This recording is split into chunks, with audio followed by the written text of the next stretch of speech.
2024 continues to be better than 2020. Yeah. And I'm a bandwagon fan now. I'm an Iowa women's basketball fan, so I'm excited for this weekend. My new favorite women's basketball player, Caitlin Clark. Only one I know, Caitlin Clark. Oh, come on, man! You got to know more than just Caitlin Clark. She's pretty good. Angel Reese. Yeah. There's other talent. I mean, it's for sure. It's going to be a good weekend of basketball. Yeah.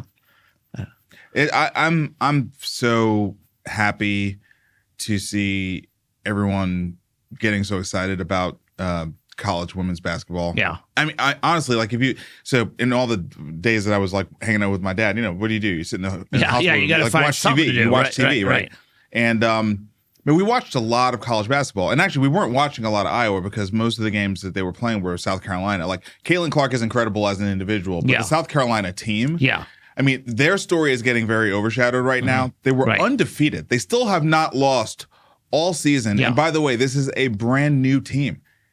Like, the whole last team left, an entirely new team came together, and like they're 43-0 now or something like that. It's insane. It's insane. So it's and in a state like South Carolina where there's no real pro teams. Yeah, right. It's like, huge. Dude, University of South Carolina girls basketball is is like the ticket, is the best. You can't get a better ticket in South Carolina right now. Yeah, so we have men and women's Final Four this weekend. It's going to be a good. I think they have them staggered: Friday women, Saturday men, Sunday women. I wonder how much the women are going to beat the men ratings wise. I mean, it was double in the Elite Eight. Yeah, I think it's going to be pretty nasty in the championship ratings wise. It's cool though, man. It's great. It's super I think cool. it's good. Yeah. It's super cool. All right, man. I don't know if you just felt like going hunting, but we have so much. I was trying to stop. There's a lot of news going on. Yeah, we have to do rapid fire. I think they'll be fast. It's kind of feast or famine around here, but this week it is a feast. And so with that, let's dig in.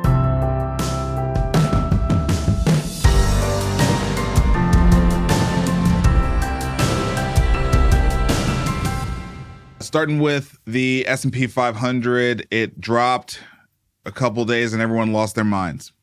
Yeah, so the surveys that the Fed does about how buyers feel, how manufacturers feel, it comes out every month.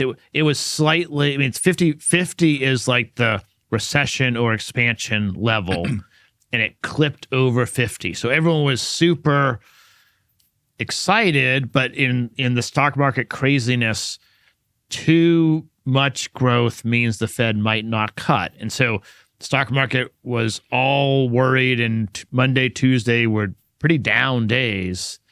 And so that's what we're showing here, that it was the start of a quarter, and the S&P dropped pretty dramatically over a couple of days. Well, I feel like we're starting to hear people say, what inning of the bull market do you think we're in, right? So I think now people are waiting for the shoe to drop, and they're looking for the shoe to drop, and they're like, this is too good to be true. It's too early. And so this is probably the first sign of, we're at the end of a quarter. We didn't get our rate cut. This is probably too good to be true. Someone's going to hold the bag. I don't want to be the one holding the bag. Let me sell off some stuff. Yeah. I guess so. I mean, we didn't even have earnings yet. It's only April 4th. There's nothing material for the to First of all, it was a good economic report. Yeah, but that means maybe we won't get like a cut or as many cuts. And in the complicated Wall Street algorithm, that means sell somehow. Right. I need my cuts. Right.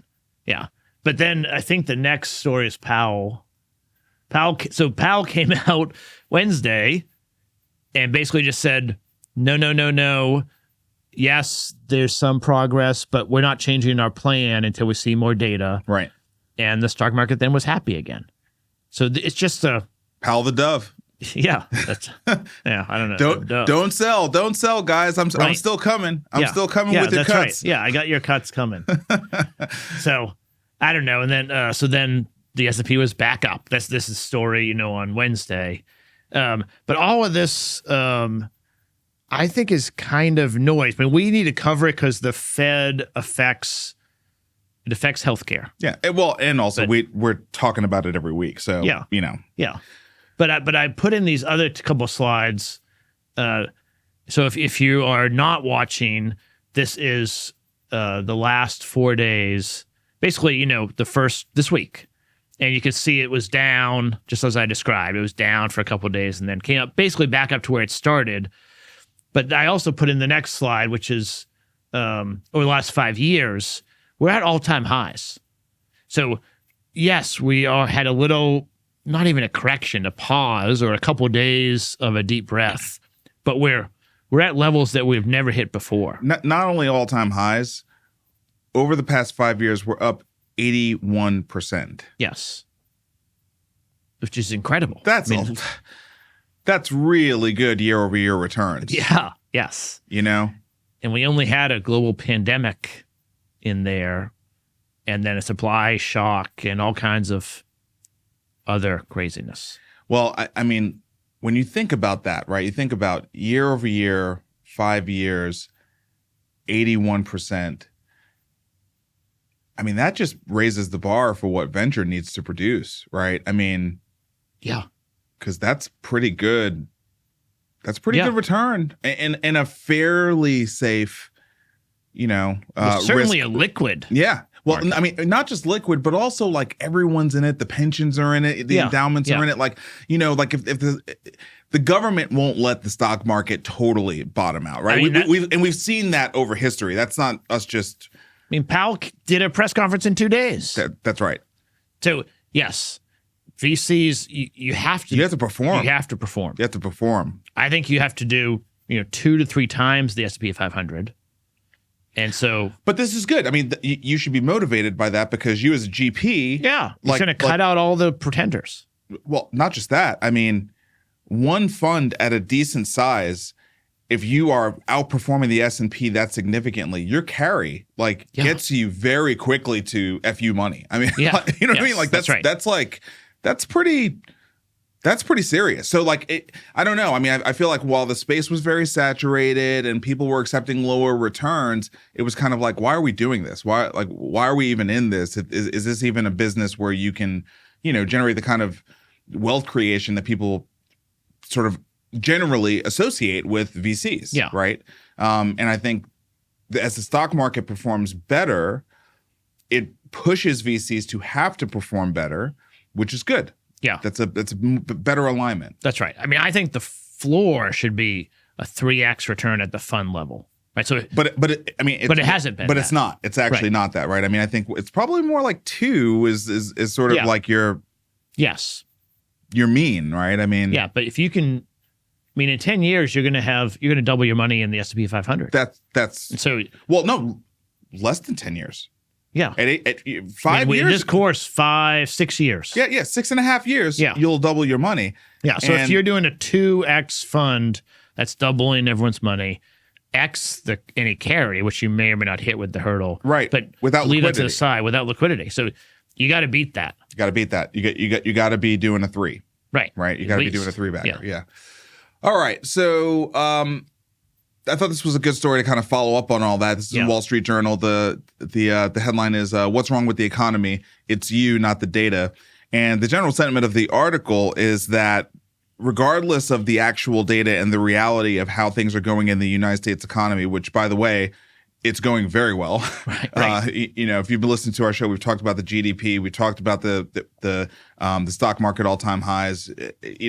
America is kind of ripping right now. Yeah, when it comes to 2/3 of the economics. stories are really positive. Yeah. The drop in the inflation numbers. I mean, look, we're not at 2, but we're basically at 3 and coming down from highs of 9. Yeah, it's been a great trailing 12 months for the United States economy. Great, and yet there's sentiment out there that people feel like the country overall is not doing that well. And then what's really funny is that they think in their state where they have sort of more data, closer proximity. Yeah. In my state, it's going okay, but broadly in the country, I think it's not going very well.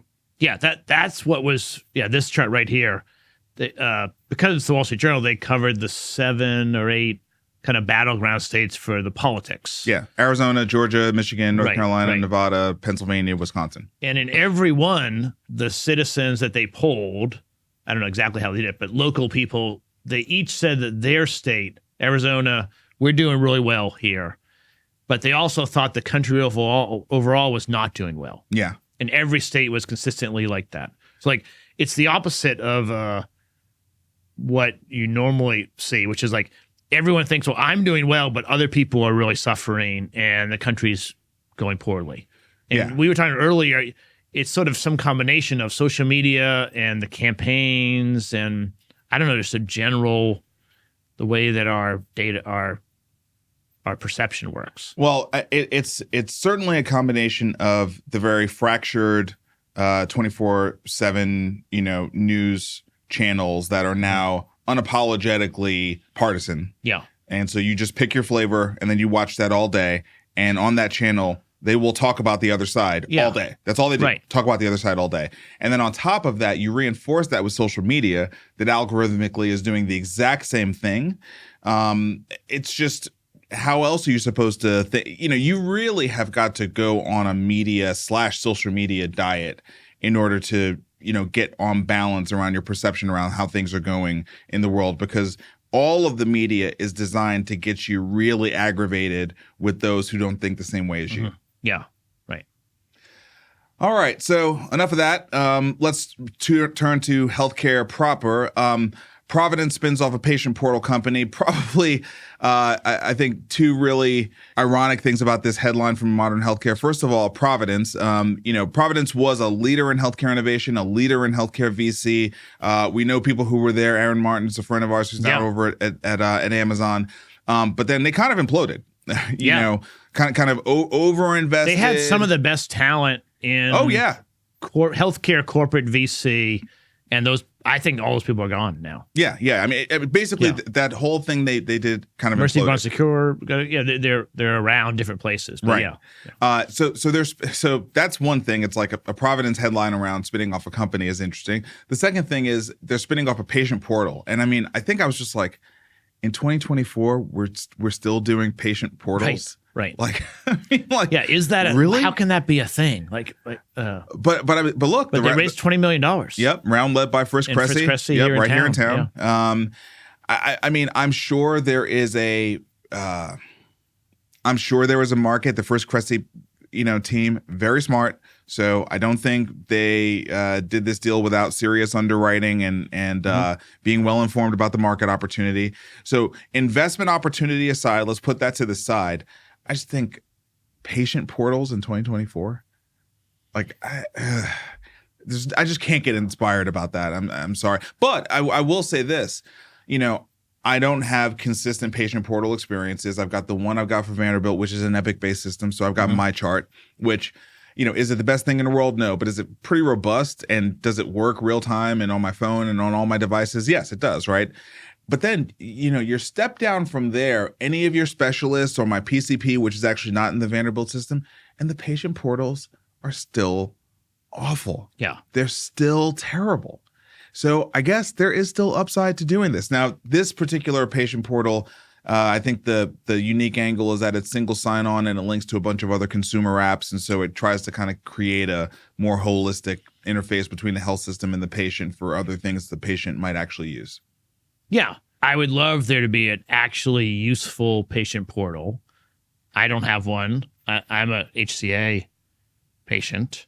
And their stuff is, I mean, I can find data, but it's not good. No. They don't have a great patient portal. Yeah. But I haven't seen a business model, and I don't know I guess it's Priya Health.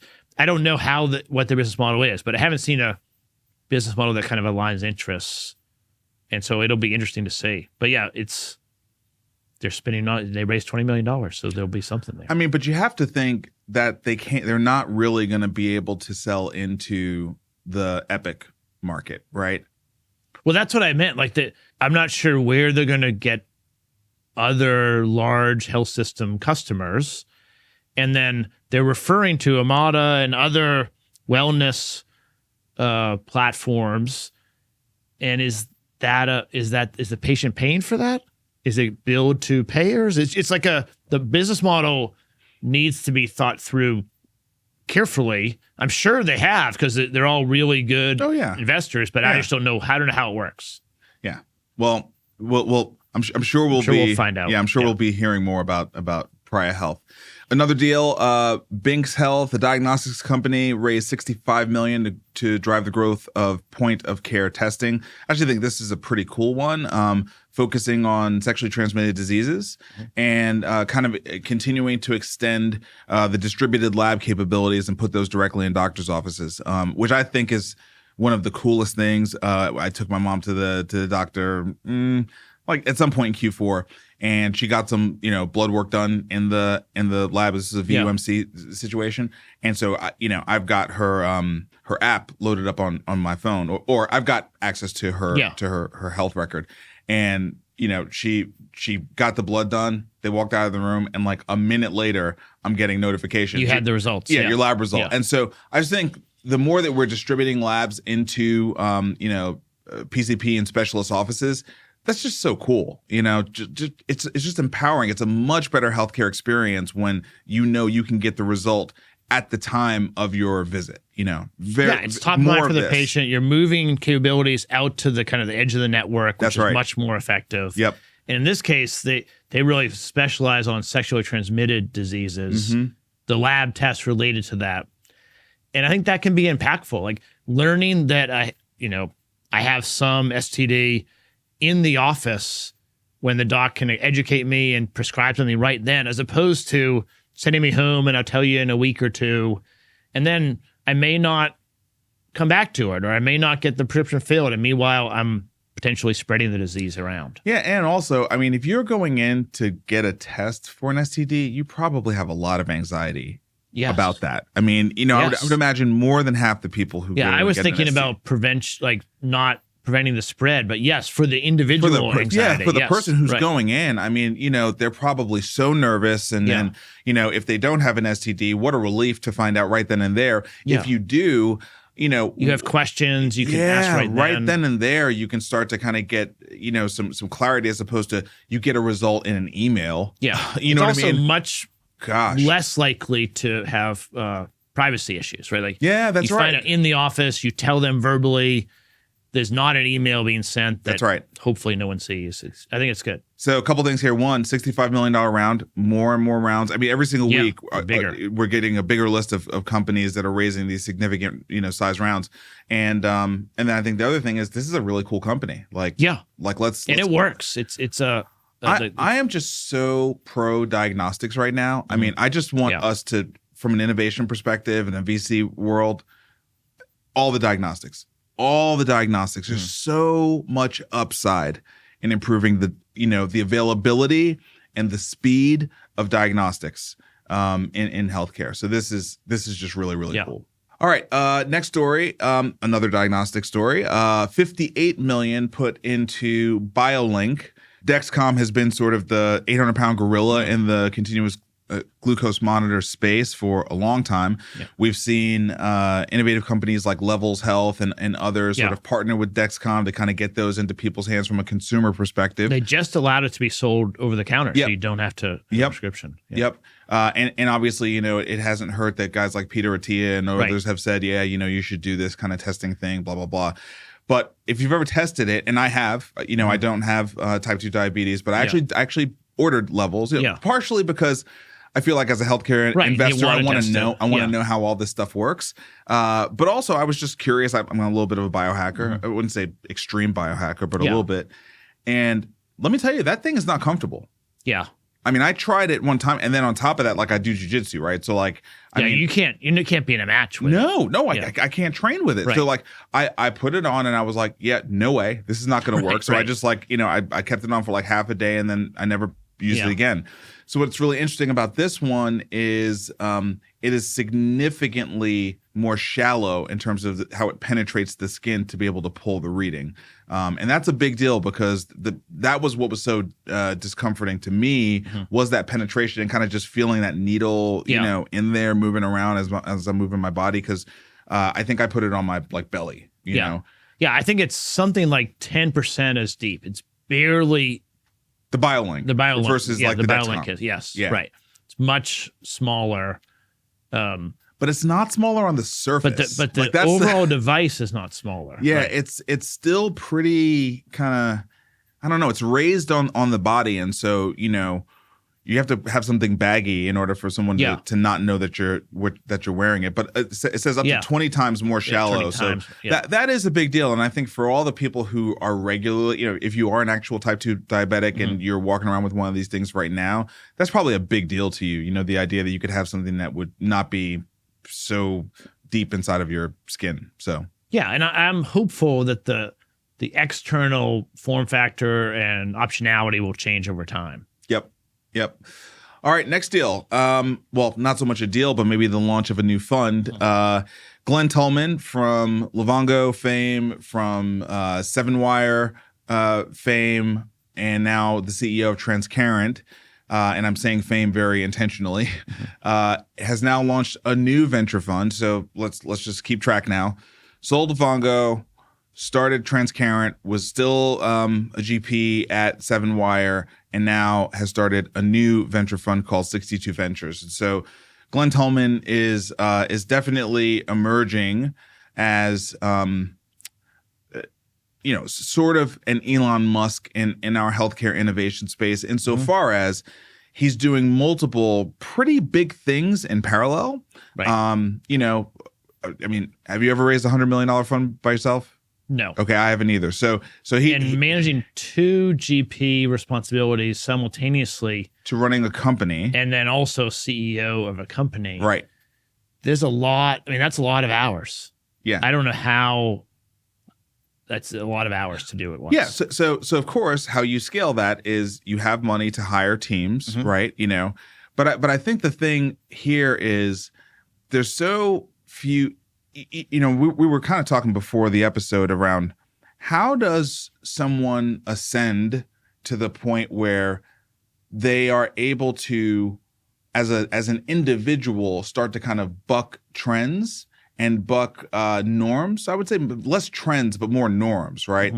And just kind of break out and kind of do whatever they want to do. Now, some of it, I'm sure, has to do with the success that he had at Livongo. That was a very good win, and I'm sure he's got the means to sort of do that, and just on his own, if he wanted to do all these things, he probably could. Kind of just do all this stuff yourself. But my guess is he's not doing this with all of his own money. There are other people that he's raising money from, he's collaborating with, he's partnering with, and How do people ascend? Is it just that one big publicly traded IPO win that sort of sends them out into the stratosphere where now, the general rules of gravity don't apply to them and they can start to play in all different ways that the average person can't play in? I mean, what are your thoughts about that? Because he now is positioning himself as someone who you really have to kind of pay attention to, because you never know what he's going to do next. Yeah, I agree. I think it is a bug, not a feature, maybe. I think it's not positive, but it's just a thing that exists. That healthcare, I mean, as we talk about in the show, there's a lot of areas in healthcare that are multi-billion-dollar opportunities, and no one is addressing just because they haven't found the way to address it. They haven't assembled the money or the team. Haven't assembled the money is a lot of it, right? The money or the team. I think those two, you need both those things. And you have to, harder to get the team without the money. It's hard. Yeah. And so for large institutional investors, Glen Tullman is a proven brand. Yeah. And you can go to your committee and say, I'm putting $20 million in this new Glen Tullman fund. And everyone says it's healthcare, big opportunity. We know that brand, his personal name. Yep. And sure, I think that's a problem because we need Glenn is great, but he's only one human.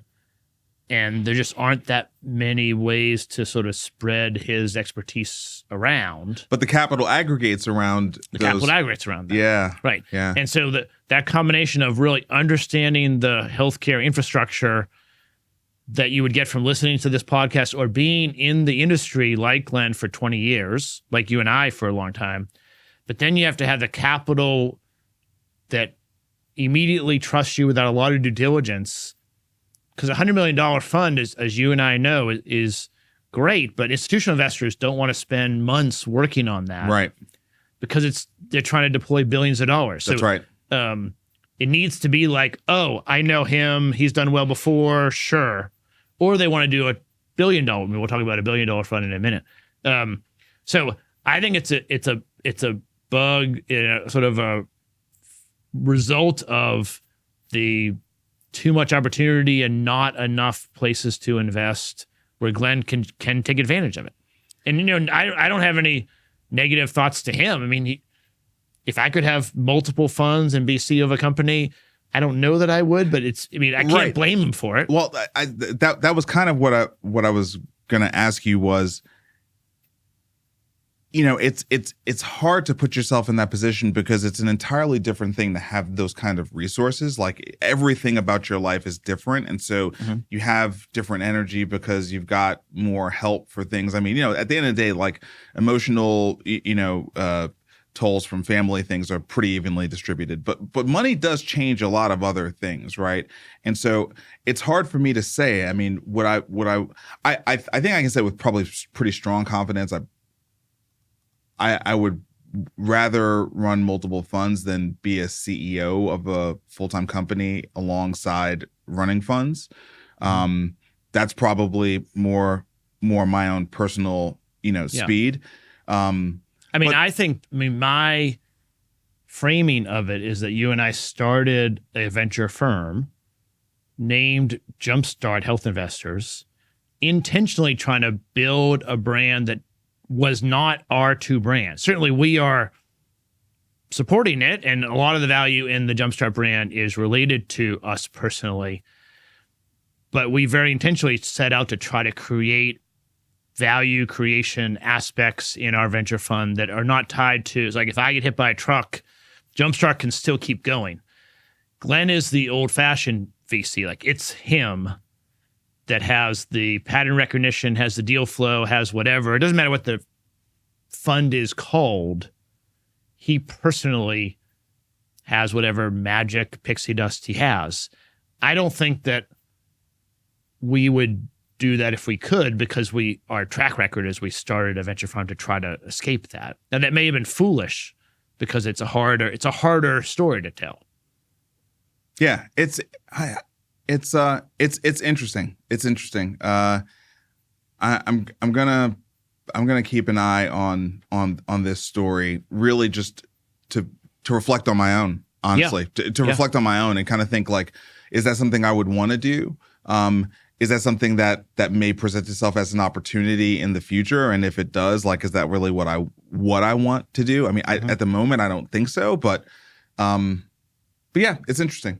All right, continuing on, more in the VC and partnership world. So we talked probably 2 or 3 months ago around Aegis Ventures. I think the main thing there was that David Feinberg of Geisinger fame, and then of Google fame, and then of Cerner fame, has gone over to be a partner at Aegis, and they were talking about creating this consortium. So they've now announced that they have nine health systems, headlined by Northwell and Memorial Hermann, who are part of this consortium to basically partner with Aegis around deploying healthcare innovation, mostly I think healthcare IT solutions. So we continue to see this model. General Catalyst did it. Now Aegis is sort of doing the same thing, leveraging a previous health system CEO and their brand and their connectivity and the respect that they have amongst their peers, other health system CEOs, to create a consortium to then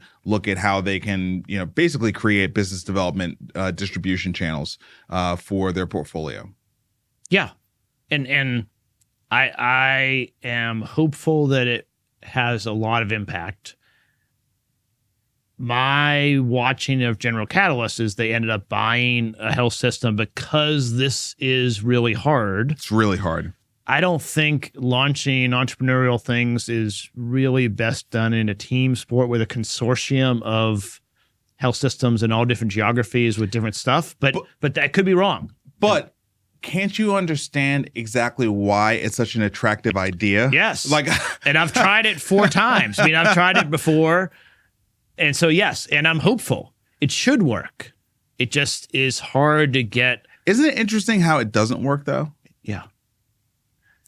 Well, I mean, the thing about bringing in an innovative new way to treat patients is at first it's different workflows. You got to retrain your staff. The whole thing is new.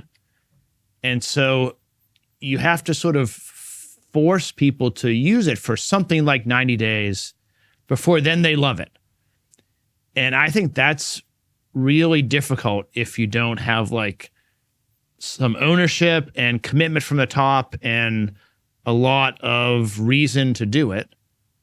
So I have much more confidence in one health system kind of going all in on an innovation, and because they have aligned interests and they want it to work, like the Providence story we did earlier, than this grouping of 9 hospitals or whatever this is with Aegis, all kind of being willing to tolerate that inefficiency and change management for really not much upside. Like, yeah, they'll be able to run their hospital better, but maybe I'll let someone else try this out. And when it works, call me. Yeah. And so I think you have that, like, I don't know if it's like, there's like a incentive just to take a step back and let other people work on it. But everyone then takes a step back. So we'll see. I mean, it could work. I'm hopeful it does work. I think you just articulated a core issue that a lot of innovators have when they're talking about bringing innovation to health systems. And I feel very fortunate to have spent the last 2 years on the board of HFMA, because I think I've really gotten to have a much better understanding for the mindset of, look, certainly CFOs in health systems. And I think you nailed it. I think you're exactly right. They are constantly looking at things. And here's the deal. I think these CFOs are very open to a win-win. But I think they look at this stuff and they go, why would I do that? Right. Like, why would I do that? It feels like that's the thing I can see them all saying. It's not win-win. Right? Like, yes. I bring it in, I help you create this product and make it actually ready. And in return, I get an incremental slight benefit after my staff has spent 90 days beating their head against the wall and figuring out the workflow for you. I get an incremental benefit. And you get a new $1 billion check. And why is that win-win? Meanwhile, you don't have any technology that's solving my real problem, which is labor. Right. Or which is, reimbursement. Or which is, right. You know what I mean? Like those are my real problems. My real problems, like put another technology thing in front of me and I'm going to scream. So yeah, I mean, I think you nailed it. There's asymmetry in terms of understanding the wantingness of the value proposition, of the mutual value proposition, and innovators and VCs don't have it. I think that's actually part of the reason why these consortiums work better when you have a Mark Harrison or a David Feinberg at the table, because, I think there's just an understanding that, okay, this person has to understand what actually matters and what I actually care about. And so I don't feel like I'm going to have to, educate them about it. I'm not saying that improves the sell through, but I'm saying even getting the consortiums done, even getting them built and announced, right? Like, as you know, that's a milestone. It's not easy to do. Yeah. I mean, just in full disclosure, I'm working on not health systems, a different niche, but it's similar to this. And I'm not building a consortium. I'm hoping to bring in multiple, but they're going to be one-off deals, and I'm going to bring them innovations that they invest alongside me and we work on.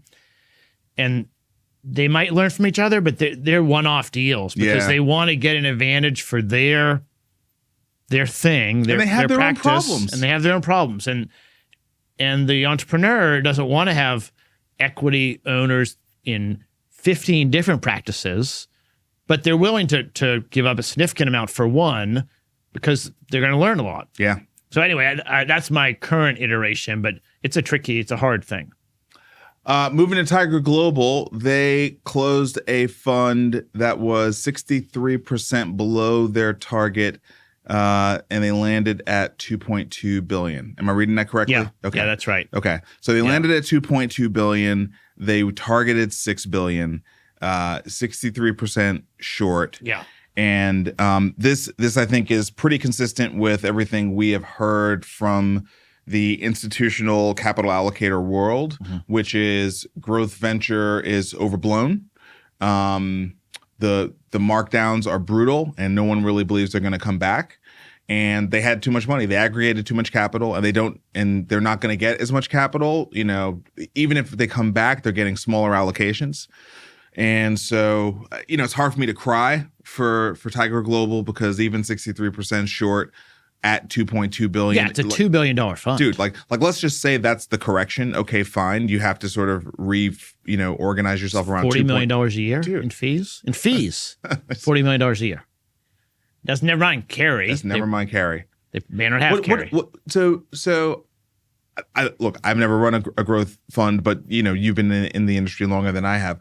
What is the proposed return profile? We just talked about how the S&P has been, generating 80+% over the course of 5 years, right? So you're going to get to double your money in about 6.5 years on that trend, if everything sort of stays the same. Yeah. Forget if it's actually increasing and doing better year over year, right? I mean, maybe it's just 6 years to double. Yeah. What is a Tiger Global presenting in terms of here's how much you're going to make?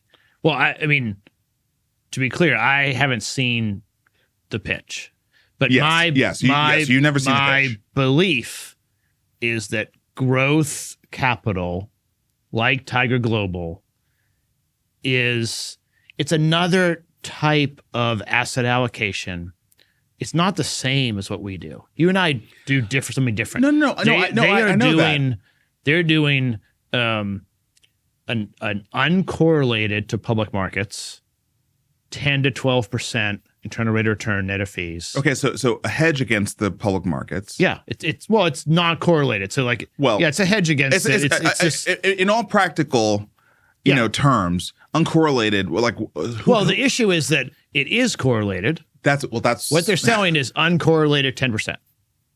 Yeah, but it is correlated. But it is correlated, and I don't know if they are going to be able to deliver 10%. Yeah, it is correlated, and it's negatively correlated because the exit targets they require were much more feasible in a less concentrated index market. The index market today with the Magnificent Seven is so concentrated that your surface area of buyers is very, very small. And when they're behaving like Microsoft is, where they're saying, hey, billion-dollar company, we'll just steal your CEO. I mean, I think the prospects of M&A just get so much harder. So you have this combination of smaller surface area because there's too much concentration in the public markets for people to buy your overly expensive, overly capitalized companies. And then on top of that, you need to return really, really big numbers. It just feels like the business model is fundamentally broken for growth VC. Yeah, that's right. And I think their sales pitch works because it's easy. Sure. Right? From a capital allocation perspective. Capital allocation, listen, I need to deploy $400 million into private equity this year. And Tiger Global is a name that I know. Yeah. Go to the next slide. They've raised 10 funds. Well, they've raised 5 funds in the past 10 years. They're only raising $2 billion, and I can get an allocation. And I think there's a lot of institutional investors that works. So for people that are listening, we're showing the last 5 or 6 funds that they started at $2.5 billion in Fund 10, and then they grew to almost $13 billion in Fund 15, which was the last peak. fund. Yeah. And now this fund is 16 is back at 2.2, which is below any of the last 5 funds. And probably a bunch of people just looked and said, you just raised $13 billion. And you destroyed value with it. Yeah. But I would love. No, I know. I shouldn't say that because I really would not love to do that because I don't want to destroy value. But gosh, must be nice. It must be nice. I don't want to say I would love to do that because I would love to take $40 million in fees from something. But I would not love to do the business they're doing. No, it's a hard business. I think their business model is really hard. All right, look, let's take a break. Let Doug share a little bit about Jumpstart Foundry. We'll come back. We're going to get into all things government. Thanks, guys, for the opportunity to talk about our pre-seed fund, Jumpstart Foundry. My name is Doug Edwards, CEO of Jumpstart Health Investors, the parent company of Jumpstart Foundry. We're so excited to be able to talk about early stage venture investing, certainly the need for us to change the crazy world of healthcare in the United States. We are spending 20% of our GDP, north of $4 trillion a year on healthcare with suboptimal outcomes.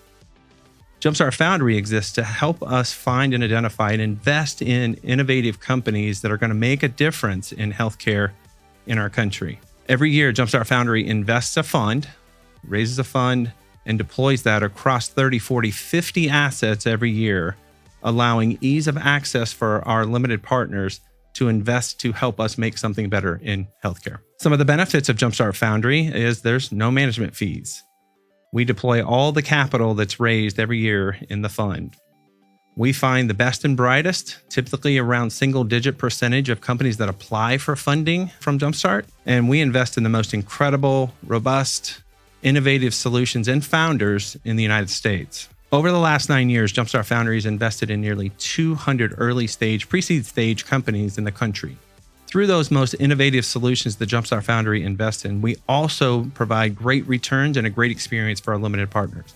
We partner with AngelList to administer the fund, making that ease of access not only with low minimums, but the ease of investing in venture much better. We all know that healthcare is broken. Everyone deserves better.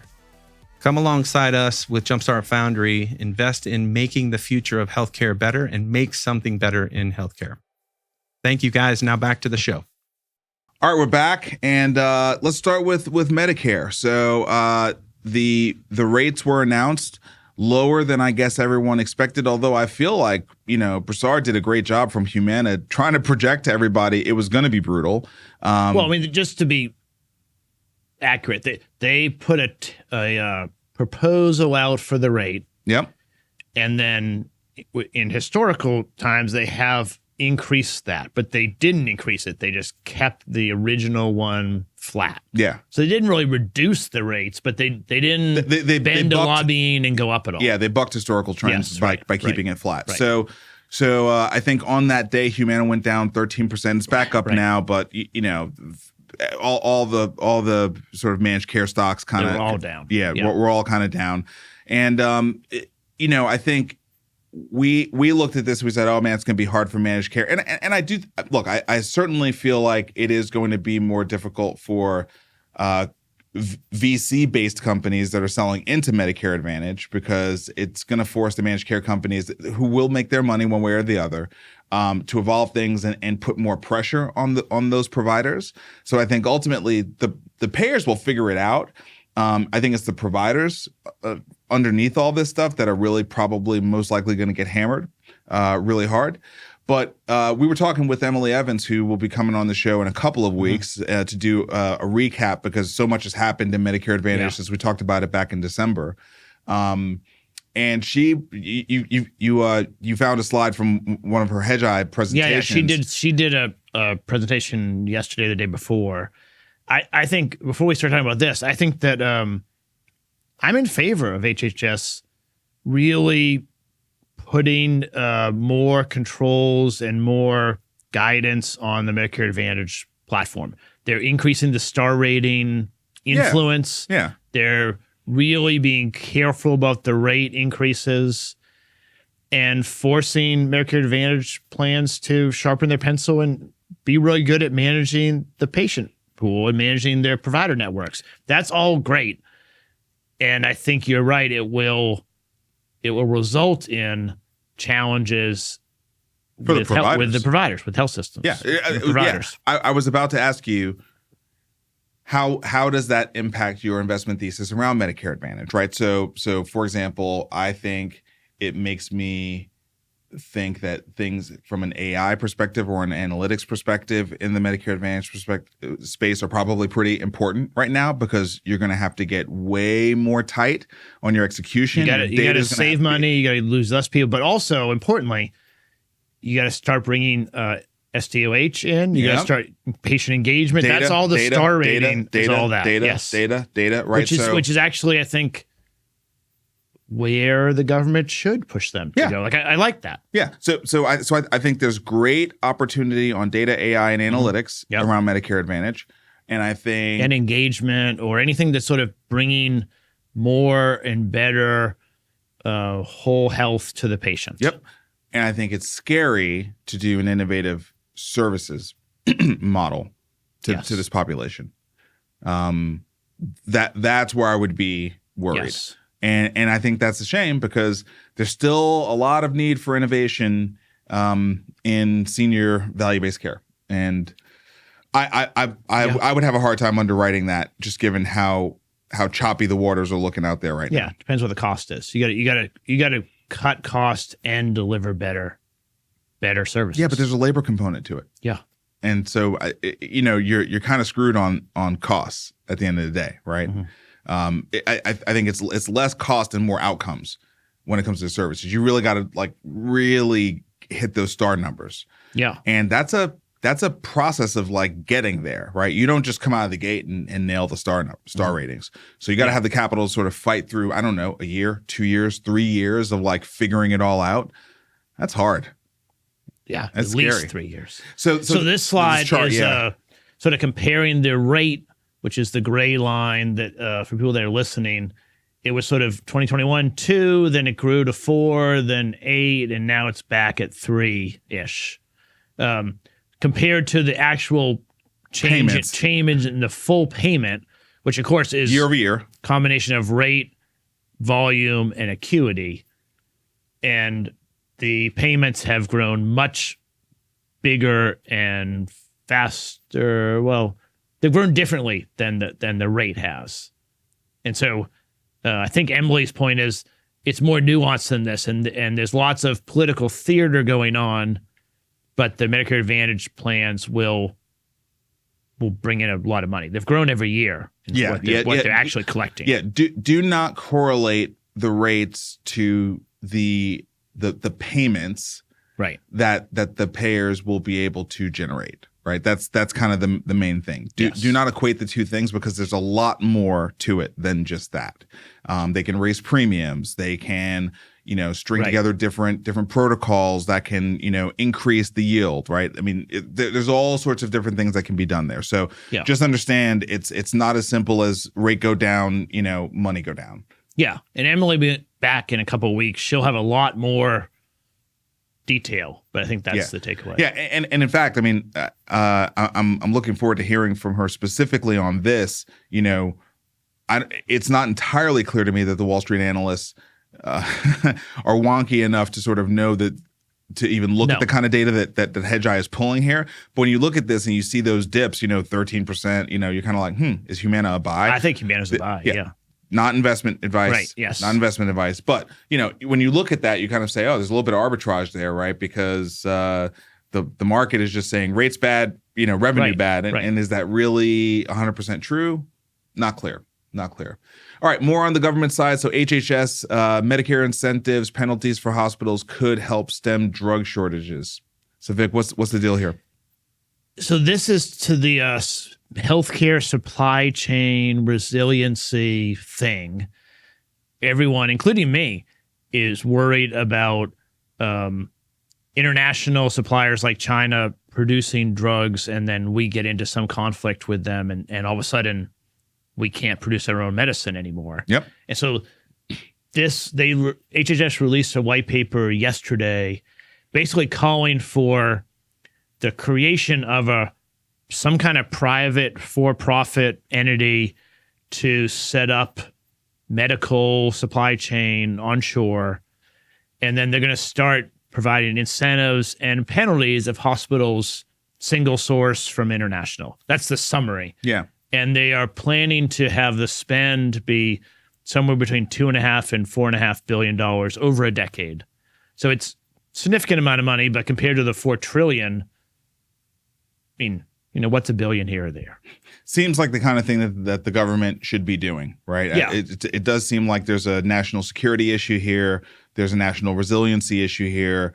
And, look, coming off the back of the Change Healthcare situation where it's like, look, I really don't want to hear Congress talk about, what these private market companies or publicly traded companies, should be doing when it should be national infrastructure. I mean, you guys should be in the game in some way, shape, or form, creating at least an option for redundancy. Yeah. At least you should have a fallback option, right? It's some kind of public health utility like service, like the electric utility here in Nashville. Like, you should have a return on that, but the utility is regulated. Like generic drugs and other things like that, there's not a lot of, by definition, there's not a lot of proprietary benefit. But if you don't incentivize investors with a 10% return or some amount of return, like a utility, then they're not going to do it, and then you don't have it. So I think the government does need to be helping foster this. Well, let's be clear. I think the things that are at risk are things people wouldn't think would be at risk. Blood thinners and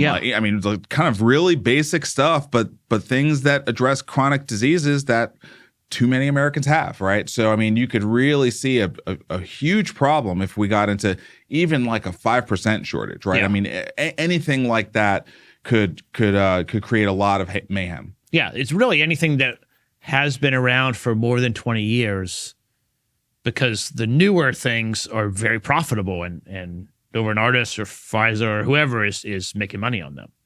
So that's a good lead into this. Maybe. Yeah, exactly. So KFF, Kaiser Foundation, found that Part D spending on Ozempic skyrocketed between 2018 and 2022. So I think the first thing is, I know I've got the Ozempic song in my head, but I don't think I fully understood that it had been approved in December of 2017. And so started generating revenue on Medicare books at 2018. But the growth in it has been, is it on this article or the next slide? The next slide. Okay, but the growth is just kind of out of control. So 2018, 56.8 million, 2019, 552.8 million, so 10x, right? Yeah. 2020 goes to 1.5 billion. 2021 goes to 3.1 billion. So then it just starts doubling every year, right? And 2022, 5.7 billion. The first years, 10x, then after that, doubled every year. Yeah. And as you said, which I completely agree with, this growth occurred before it came into the jingles on college basketball games where they're telling everyone to go sign up.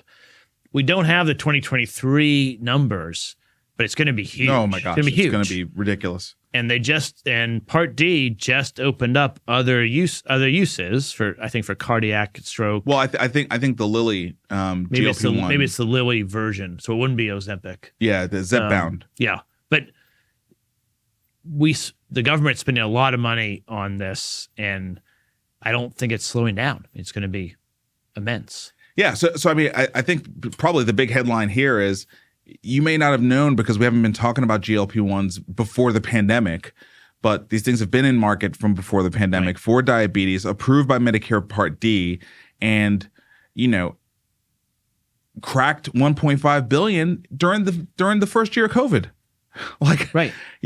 Something you're just not even thinking about. People are in their homes and we're locked down, but they're getting Ozempic in the mail apparently. So anyway, just And I mean, the question is, does it help people manage their diabetes or other disease, chronic disease, and save the government money? I think that's what Novo Nordisk or Lilly or someone would say. I'm not sure that those numbers play out in Medicare because, a lot of the spend is end of life and people are still going to die of something. They may not die of the exact same thing if they lose 50 pounds.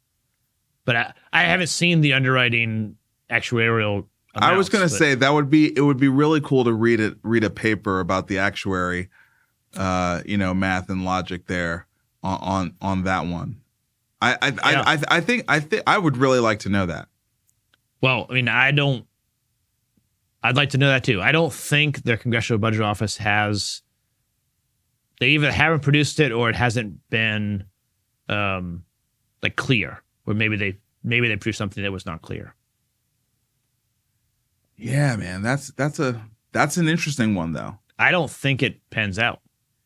Well, but I could be wrong. Yeah, obviously they would argue I'm wrong. Yeah, I mean, so diabetes and CKD are pretty closely tied, right? Yeah. The actuary math is probably pretty interesting on this, in terms of total cost of care of someone with type 2 diabetes across all other prescriptions, because it's not like they're not on any prescriptions, right? They're on other prescriptions already. Mm-hmm.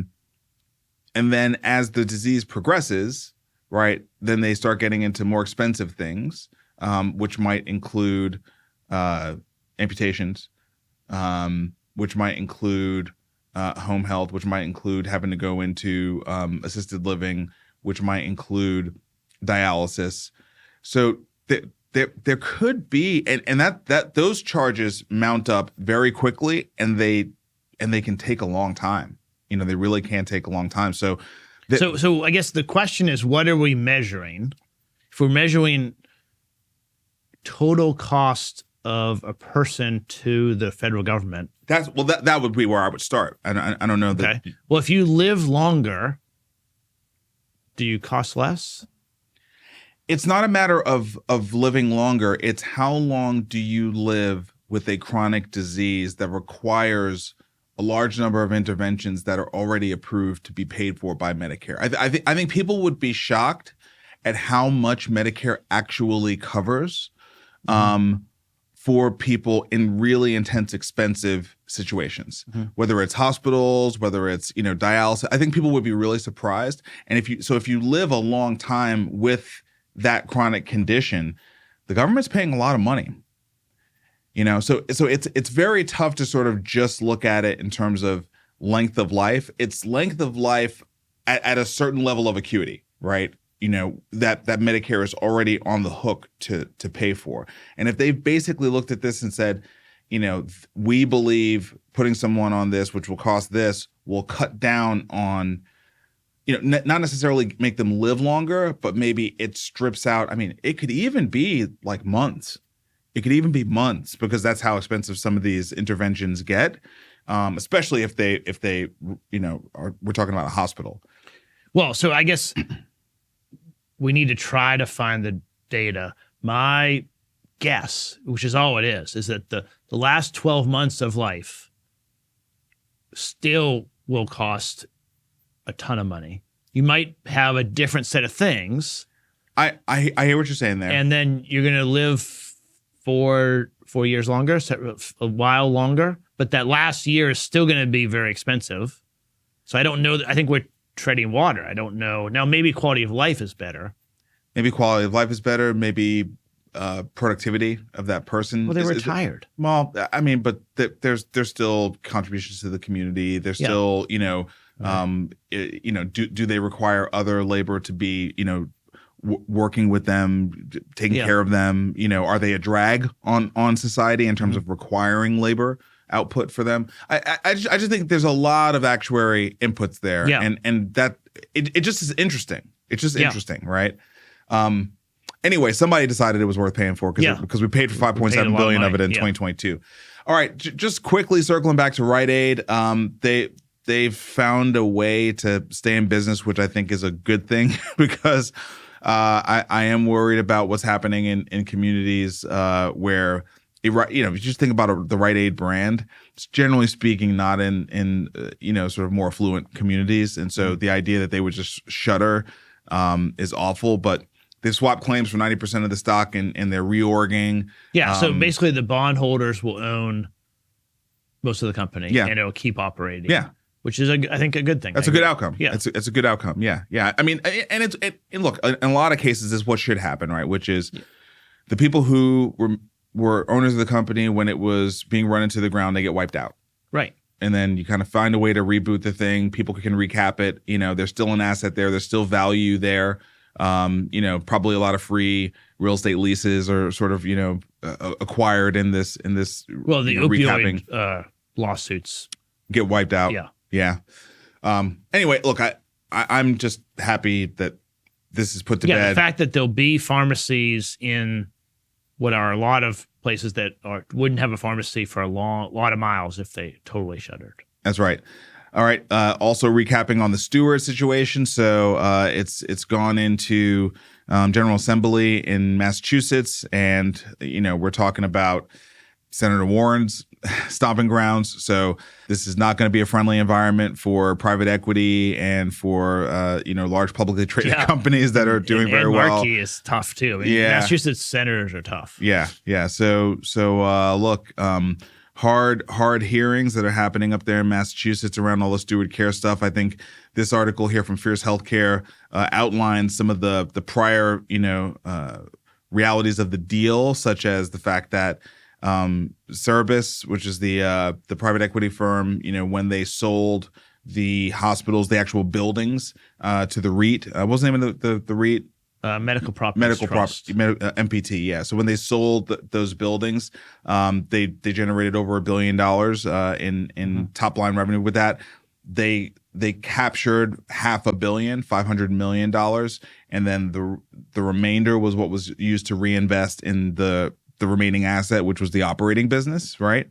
Since you no longer had the real estate. And, there's a question of, okay, well, how long-term thinking was that action? Can you blame a private equity firm that is ultimately obligated to generate returns for their LPs and not necessarily to be a custodian of healthcare for a community? I mean, I don't think you can. They have very clear, directives in terms of what their LPA says they must do when they generate returns. Their LPs say, hey, pay me out, right?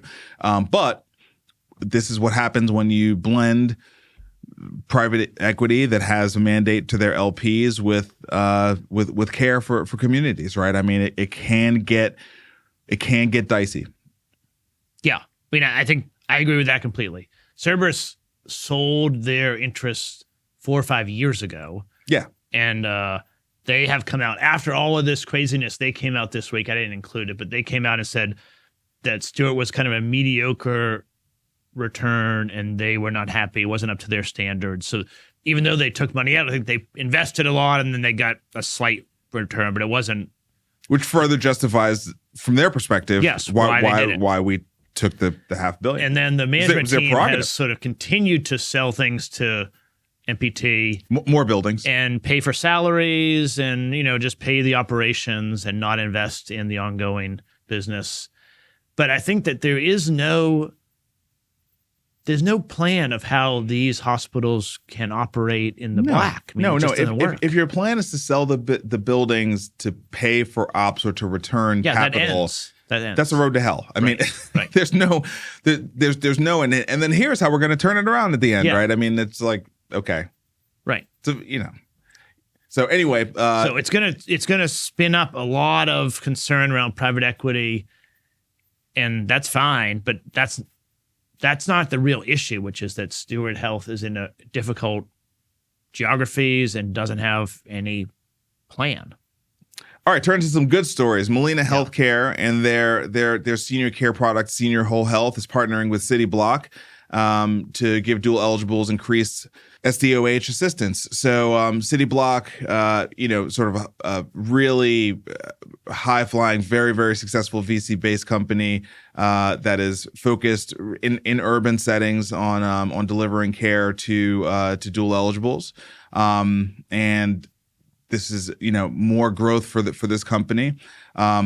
Cam Matthews, who is a friend of ours and Cityblock's chief health officer, is quoted in this article here in Fierce Healthcare, and I think it's good news. I first of all, I love it because it's a VC based company, and I love to see a VC based company continuing to grow at really significant scale in value-based care arrangements across the country. So that gives me hope that there's more opportunity for us to continue to do this.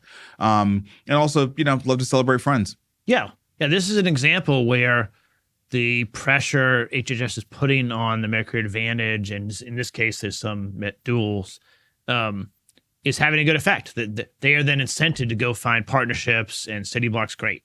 Yeah, and also Cityblock's been around for a while. So, when we talked about that sort of, 1 year, 2 year, 3 year, it's they've gone through that process. Well, they went through it, and their timing was good, right? Because they did it when the government was much more sort of accepting of that figuring out process, right? I mean, now I think the timing is not that great for new companies. That's actually probably a really nice plus for Cityblock because they have the, better to be, lucky than good. And I think from a timing perspective, coming out when they did, aggregating the capital that they did and being able to put, years of learning underneath them and build out a great management team. Like now they're really in a good position to scale with a business that's been hyper-focused on specifically these geographies, these populations.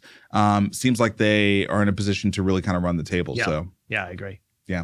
All right. So congrats to Cityblock and to Molina on that. Also, another good story. Kaiser closed the Geisinger acquisition, and so Risant Health is a reality now. Apparently, both Kaiser and Geisinger will maintain their names. Yeah. Which I think makes sense because there's one PO box somewhere that's Risant Health, and that's it. Yeah. Risant Health. I mean, we were kind of talking about what's the analogy. I mean, maybe Risant Health is kind of like Ascension, but and they did eventually, roll out the Ascension brand, but for a very, very long time here in Nashville, St. Thomas was just St. Thomas. It's now Ascension St. Thomas. Right. But, as they kind of grow and aggregate different health systems around the country, maybe you don't start by just bulldozing the brand that everyone is familiar with and probably has strong affinity to. Yeah, both Kaiser and Geisinger are they're the positive brands. Top 20, top 50 brands in healthcare. They're really good brands. So but eventually they need to bring it all together into one identity. Yeah. And this article in Modern Healthcare says that they are looking at other acquisitions, probably 3 to 4 other health systems they'll be acquiring. So Kaiser kind of on one coast, Geisinger on the other one. I think it stands to reason either they'll look in the Southeast United States or Middle America to kind of continue to round it out. There's some great assets in Massachusetts called Stewart. There's some assets there. Yeah, assets there. I don't know how great they are. I don't know about great. All right. HCA rolls out in-EHR referrals to psychiatrists, psychiatrists. So I think this is in response to the growing need and recognition that we need to be getting people the behavioral health support that they need. Also, that there is a labor shortage. It's very hard to sort of build brick and mortar behavioral health practices. And so, partnering with a platform and being able to integrate that directly in the EHR to make those referrals very seamless, that's a win. Yeah. Great to see HCA continuing to innovate on this front and making things sort of seamless for their patients. Yeah. This was a great thing. Psychiatry, I guess, is venture backed too. They raised maybe $30 million. So good. Okay, last 2 stories. So the first one, Wall Street Journal opinion from Larry Ellison and Seema Verna. You heard of them? Yeah, Larry is the founder, I think, and CEO, chairman of Oracle. Yep. And Seema used to work in government, and now she's going to make money at Oracle. Yeah, she ran CMS for Trump. Right. Before that was in the Indiana government under Mike Pence. And now she's at Oracle Health. And so the reason this caught my attention is because of those 2 authors. Like, I respect both of them, and I wanted to see what they were saying. Unfortunately, I don't know what the hell they're saying. But they put a op-ed in the Wall Street Journal, so we can talk about it. So it's an article. The headline is "It's time to hand cybersecurity over to the computers." And so obviously it's an opinion. We've got the heads of Oracle that are, Oracle and Oracle Health. Look, very powerful, very connected people. And rightly, they are saying that, the healthcare industry needs to start investing in security. Like, like this is the number of places where there's a workstation and taped to the keyboard or 3 passwords. That's in almost every health system in the country. And that's the core thing that they're saying. Passwords are not secure. Yeah. They get passed around. They're not changed enough. They're pretty easy to figure out. I agree with all of that. And so that's where they start, and that makes sense. But then the answer is passcodes. Passcodes, which I didn't even know exactly what that was. You knew what they were. But well, you said passcodes, and I was like, "Do you mean pass keys?" Yeah, I thought they were talking about pass keys, which is actually interesting. Yeah, but they're not talking about a huge standard that everyone is adopting, right. and they're great, and they're integrated with all the password managers, and they're integrated with your fingerprint recognition or Face ID. Yeah, and they're fantastic and really secure, and healthcare should use them, and a better user experience than passwords. Like it's better. But no, they're actually talking about passcodes, which is where you get like a automatically generated 6-code thing texted to you, and then you have to put that in because it's automatically generated. Right. And I don't know. I mean, I feel like if we're gonna bring people into the the year we're living in. Yeah, do we need to bring them in 2005? Yes. Like, welcome. You're now in 2005. Yeah. Let's just go ahead and leapfrog that and go to the actual pass keys. That would be great. So anyway, look, it's valuable to have leaders of industry like Larry and Seema offering opinion, and we know that they're definitely saying things that Oracle will be able to provide as a vendor. There's no question about that. And they are right. We do need to invest more. But I think for industry leaders, we need to be educating people about what the latest and greatest technologies to defend against cybersecurity are. Right. And I won't say that I'm a cybersecurity expert, but my understanding as someone who's been a technologist for, all of my professional career is that passkeys are kind of where we're moving. Yeah. Physical security keys or passkeys, not necessarily these passcodes. So I would like much less passcodes, much more passkeys. Okay. That was kind of wonky and techie and nerdy, but whatever. Final story is actually not a story, but it's a paper on ScienceDirect.com. And the paper's title is Ketogenic Diet Intervention on Metabolic and Psychiatric Health in Bipolar and Schizophrenia, a Pilot Trial. So our friend Emily pointed this story to us. Yeah, it's about to be published right now. This is the pre-publishing.